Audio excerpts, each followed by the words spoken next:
নিয়েছি, এটা হচ্ছে মাপনি চোঙ। দেখো এর গায়ে দেখো দাগ দেওয়া আছে, দেখো মিলিলিটার দেখো দাগ দেওয়া আছে, দেখেছো?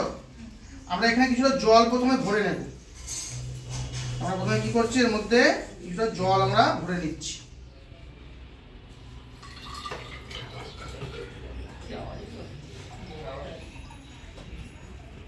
দাগ অবধি জল নিলাম, কত অবধি নিই?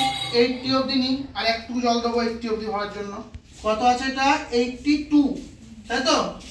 চলো আমরা এটা খাতায় লিখে রাখবো। কত হলো নোট করো খাতায়। V1 ইকুয়ালস টু কত? 82। নোট করো, তোমরা বের করবে কত হচ্ছে এটা আয়তন, এই বস্তুটার আয়তন আমরা বের করবো।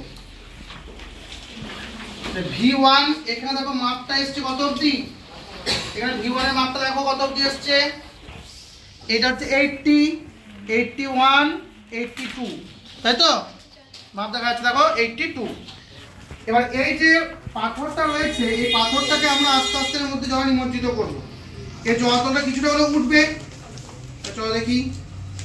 এটাকে আমরা আস্তে আস্তে জলের মধ্যে ডোবাই, তারপর পুরো নিমজ্জিত করলাম। এরপর দেখবো জলতলটা কত হয়েছে। এরপর জলতল হয়ে দেখো 85, 86, 87 কত হয়েছে দেখো? 87। V2 কত? 7 millilitre. V1 82 millilitre, V2 87 millilitre. এরপর আমরা পাথরের আয়তন বের করবো। কঠিন বস্তুর আয়তন কত হবে বলো? বিয়োগ দাও করো। এই V2 মাইনাস V1 কত হচ্ছে? 5। তাহলে এই বস্তুটার আয়তন কত? 5, তাই তো? এইভাবে কোনো কঠিন অসম বস্তুর আয়তন বের করা যায় কিসের মাধ্যমে? মাপনি চোঙের মাধ্যমে। ঠিক আছে?